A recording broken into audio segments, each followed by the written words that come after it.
Harvard Business Review did a survey, they found out that only 29% of women felt comfortable promoting themselves, pushing their brands, as compared to 50% of men.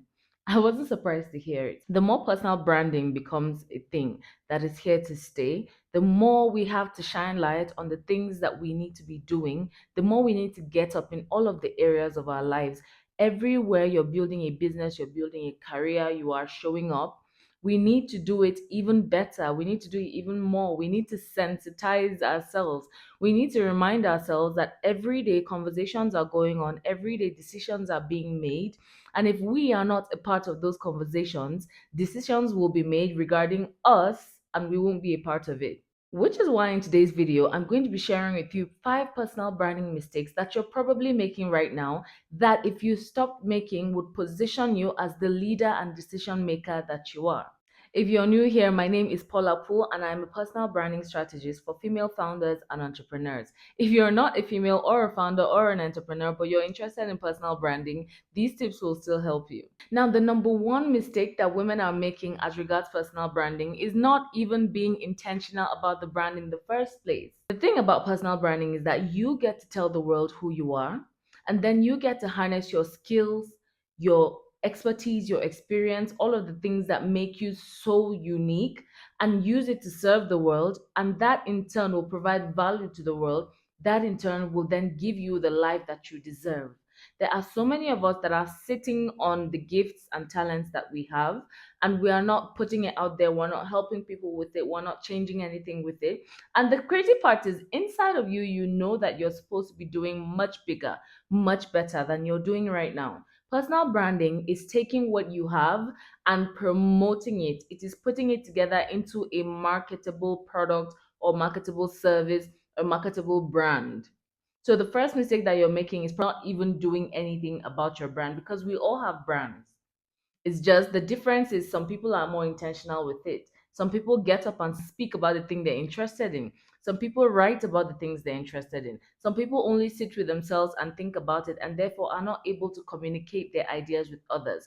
A personal brand is the vehicle that you will use to communicate your ideas to others. So if you're not doing anything about your personal brand, that's the first mistake you're making.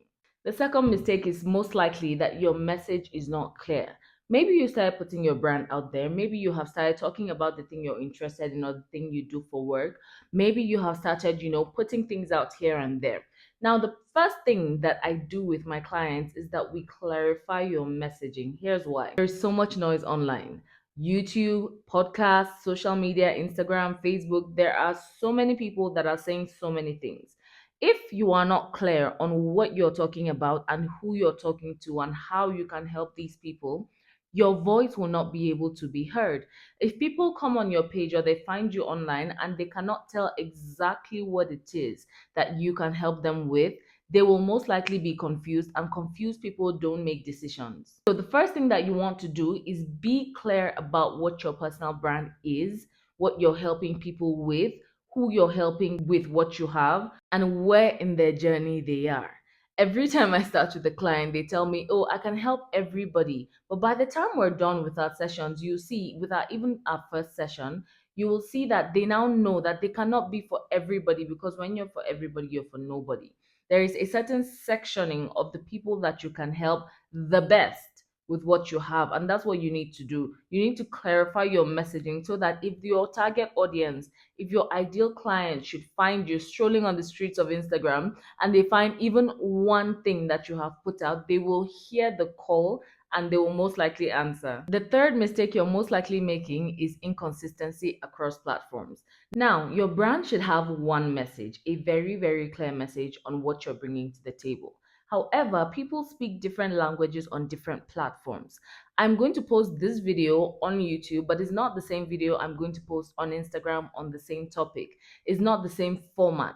There is a vibe, there is a fashion that different platforms have, and you have to tailor your message accordingly.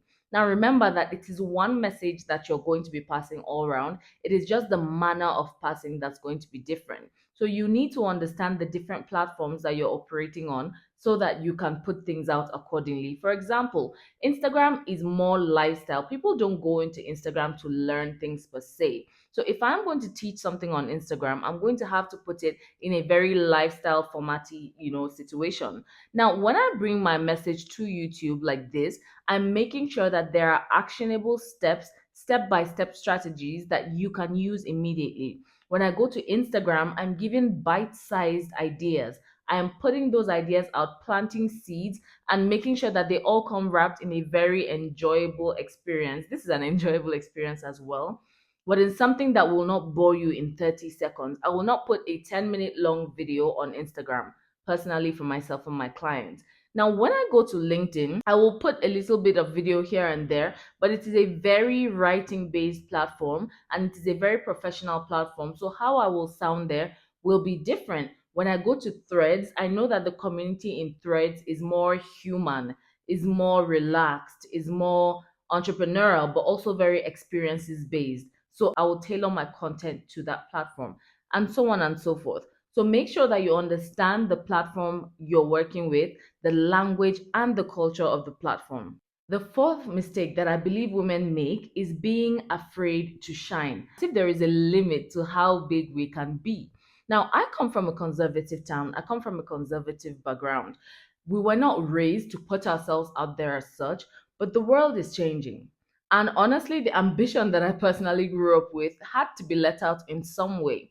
When I discovered personal branding, it just kind of clicked for me because then I had the room, I had a reason to really put myself out there so that I could make as much impact as I wanted, so that I could reach as many people as I could, and so that I could be part of the conversations that mattered to me. Being scared of putting yourself out there is limiting yourself, but beyond that, it is also detrimental to all the people that you could help by putting yourself out there.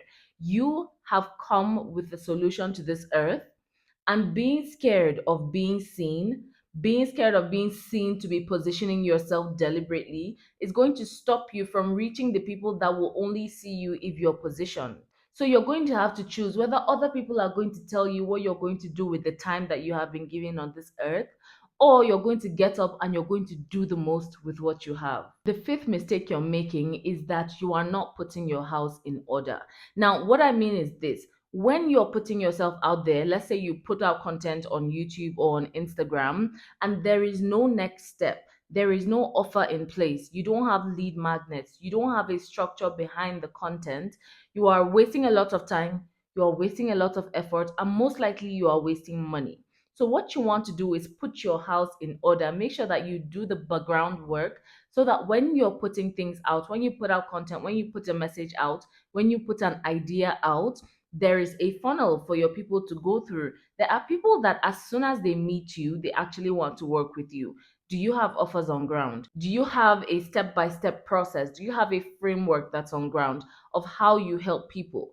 Do you have your house in order? If you're shaking your head right now, I will tell you that it's not the end of the world. As a matter of fact, this is only the beginning of the amazingness that you could create with your brand. I do have one on one offers and I have a few slots open. So use the link in my description to book a call. You can book a free call with me. Let's talk about your brand or the brand that you would like to have and see which of my products or which of my programs work well for you. Now, if you have made any of these mistakes on your journey, don't beat yourself up. Now is not the time. Now is the time to really sit with yourself and decide who you want to be, how you want to move in this world, and what you're willing to do to make that happen. Self promotion is how you impact the world. Remember, as Oscar Wilde said, be yourself, everybody else in the world is already taken. If you're new here, don't forget to subscribe. Look in my description, and you will see all of the places that I meet you with personal branding tips and just how to live and impact the world like only you can. I will see you in the next video.